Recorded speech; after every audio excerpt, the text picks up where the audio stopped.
Bonjour Anne. Bonjour.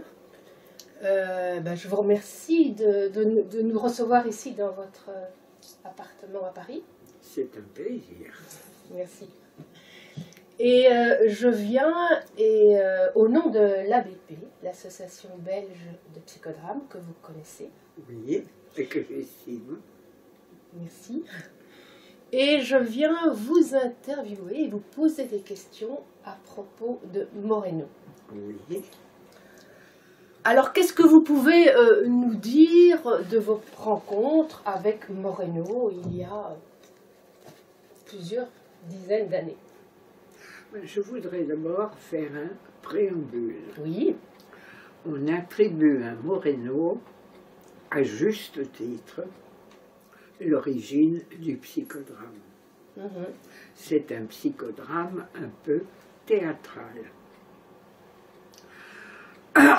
Il existe aussi en Amérique un autre psychodrame, celui de l'école Sainte-Élisabeth à Washington, D.C., qui est un psychodrame centré beaucoup sur la communication non verbale. Et c'est plutôt celui-là qui m'a formé. La plupart des psychothérapies sont des psychothérapies assises. On est assis dans un fauteuil et on parle face à face. Il y a des psychothérapies couchées, comme par exemple la psychanalyse. Et il y a des psychothérapies debout et en mouvement, comme le psychodrame morénien. Dans la mesure où le psychodrame analytique est différent. Mais dans le psychodrame morénien, on est à la fois assis, couché, debout et en mouvement. On peut être couché par terre, on peut courir, on peut se toucher, on peut se battre légèrement en faisant semblant sur le tapis et sans se faire mal. On peut se taper dessus avec une bataka. On a effectivement une bataka, c'est-à-dire comment ça s'appelle, un bâton dans un polochon qui fait qu'on ne fait pas mal en tapant avec. Et donc c'est important d'avoir le choix entre toutes ces thérapies. Et pour moi, le psychodrame est le plus riche parce que c'est un mélange de tout. On fait l'analyse des rêves, on joue les rêves, on joue les situations de vie, on joue le passé, le présent, le futur, le possible et l'impossible. Et donc, c'est une énorme variété de possibilités. Et c'est la plus ancienne des thérapies nouvelles, c'est la plus nouvelle des thérapies anciennes. Et elle me paraît la plus riche en possibilités. Et c'est pour ça que je fais du psychodrame. Je ne sais pas si c'est une définition qui vous convient. Merci. Et je me dis, en vous écoutant, je me dis, mais tiens, quand avez-vous décidé de faire du psychodrame? Comment êtes-vous arrivé? Je crois qu'on ne décide pas. Ça se décide pour vous. Et ça s'est décidé pour moi.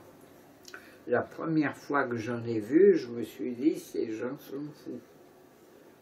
Néanmoins, j'ai fait ma vie dans le psychodrame. Oui.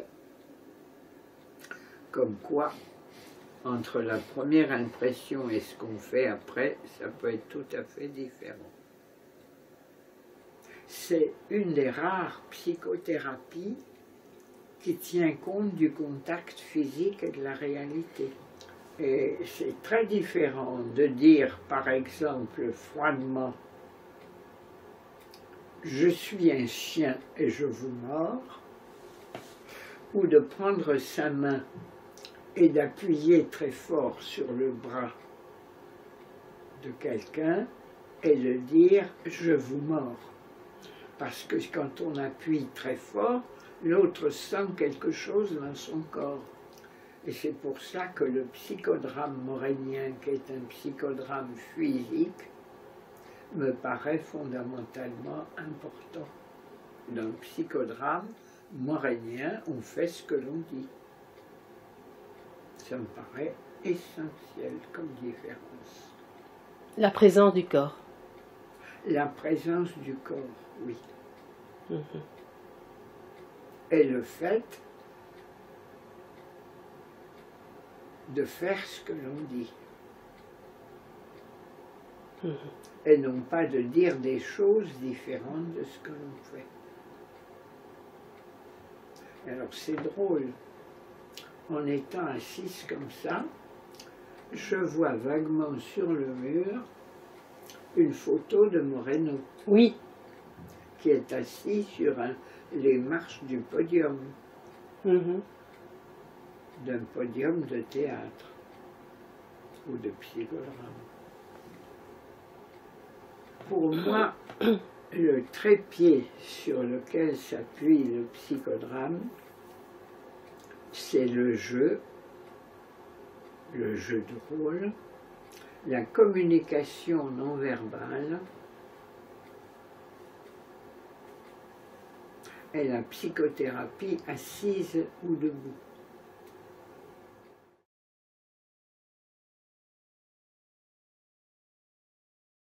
Les secrets de famille, c'est comme une patate chaude qu'on se repasse de main en main et ça brûle toutes les mains au passage, de génération en génération, jusqu'à ce qu'on arrive à retrouver et à traiter le drame ou le traumatisme initial. Je me rappelle par exemple d'un cas où on était dans un congrès et quelqu'un a mentionné les croisades. Et à ce moment-là, une femme dans la salle s'est mise à hurler « Ne touchez pas à mon enfant, ne touchez pas à mon enfant ». Et il lui est revenu en mémoire que du temps des croisades, il y avait des croisés qui prenaient les enfants arabes par les pieds et leur fracassaient la tête sur les murs, et les murs de Jéricho en particulier. Mais ça lui est revenu au cours d'un psychodrame, et ces hurlements ont fait trembler les vitres de la pièce où on était, tellement elle criait fort et pleurait fort. Je veux dire que la mémoire revient très vite sur beaucoup de choses très anciennes.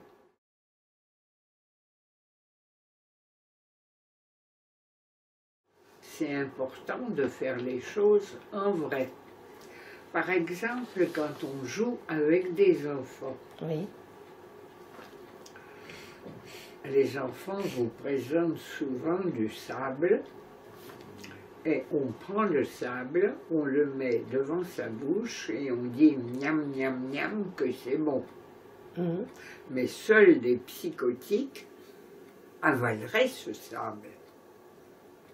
On joue, comme disent les enfants, pour de vrai, mais on ne fait pas semblant. Et donc c'est très important de jouer pour de vrai et de ne pas faire semblant. Quand on fait semblant, tout est faux. C'est ça. Et ça ne change rien dans les traumatismes des gens, ni leur comportement, ni les drames qu'ils vivent et revivent. Par exemple, on peut jouer avec quelqu'un, en psychodrame vrai, une rencontre et un changement de comportement, c'est-à-dire un pardon, par exemple. Et quand on le joue pour de vrai, c'est comme si la personne avait été dans la pièce, même s'il n'y était pas. Et le comportement des gens à votre égard change comme si ils avaient été dans la pièce, alors qu'ils n'y étaient pas.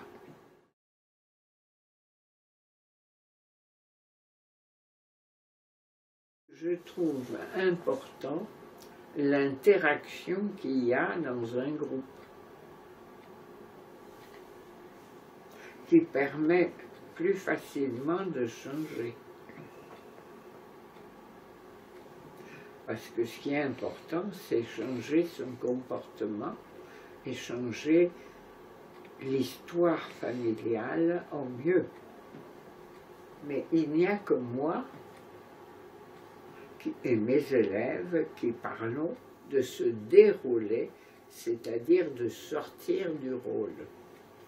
Parce que j'ai remarqué que si on ne sortait pas du rôle et qu'on avait joué des rôles dramatiques comme des morts ou des mourants, il arrivait que ces gens aient un accident sur le chemin de retour du groupe. Donc je fais très attention à les faire se dérouler ou être déroulés par le groupe avant de quitter la salle, pour partir sur le chemin de retour pour rentrer chez eux. Parce que moi je tiens compte de ce qui se passe dans la salle et de ce qui se passe hors de la salle et de ce qui se passe dans les jours suivants après la fin du jeu.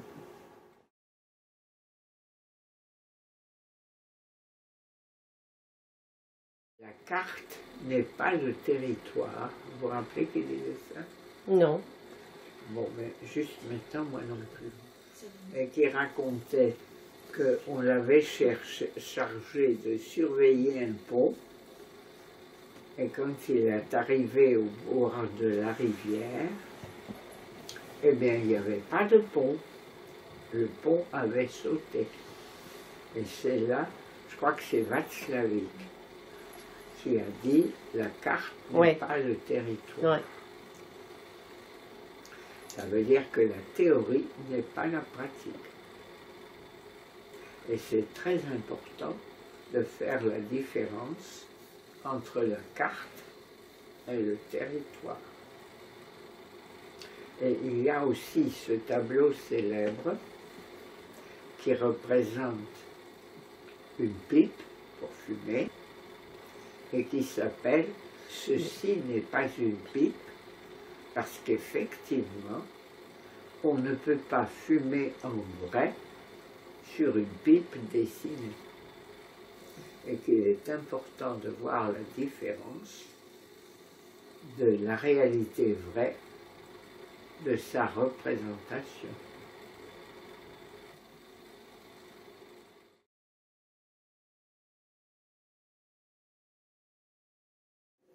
J'ai ce que l'on appelle une observation fine. C'est-à-dire que je regarde les gens qui parlent, qui seraient mes clients, si vous voulez. Je les regarde et je les écoute.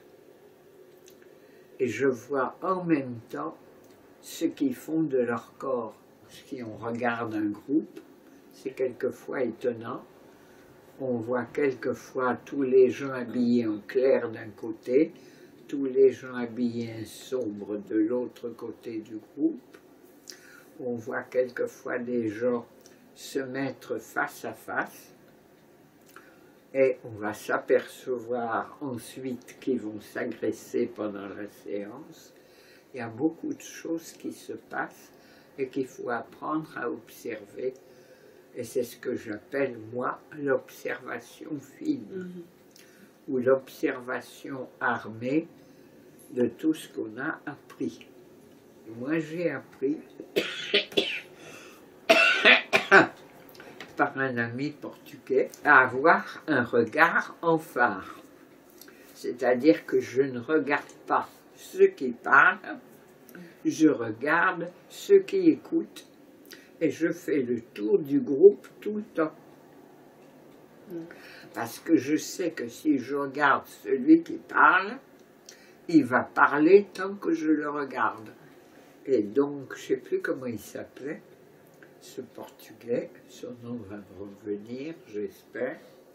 Il m'avait appris à avoir un regard en phare, c'est-à-dire de faire sans arrêt le tour du groupe avec les yeux. Et en particulier, de m'arrêter de temps en temps et de dire à quelqu'un que je voyais assis en avant et la bouche ouverte, qu'est-ce que vous hésitez à dire, par exemple? Et à ce moment-là, 9 fois sur 10, la personne disait ce qu'elle hésitait à dire. Et ça me paraît important. Comment il s'appelait, ce Portugais? Eduardo Cortesao. Il m'a appris le regard en phare. Eduardo était à la fois psychologue et psychanalyste.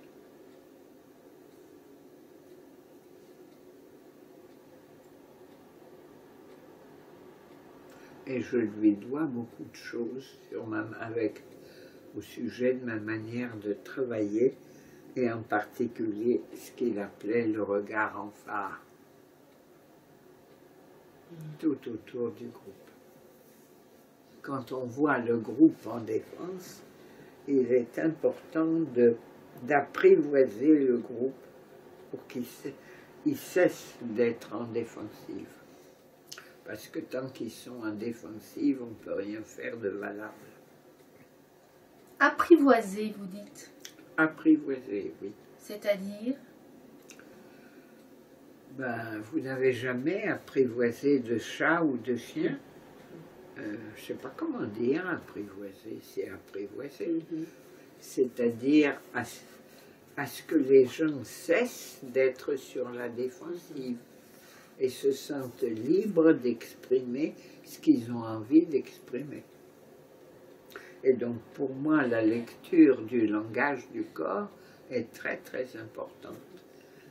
Et de l'accessibilité du corps, si le corps est accessible visuellement, ou si le corps est en défense visuellement. Et tant que le corps est en défense, on ne peut pas travailler en vrai.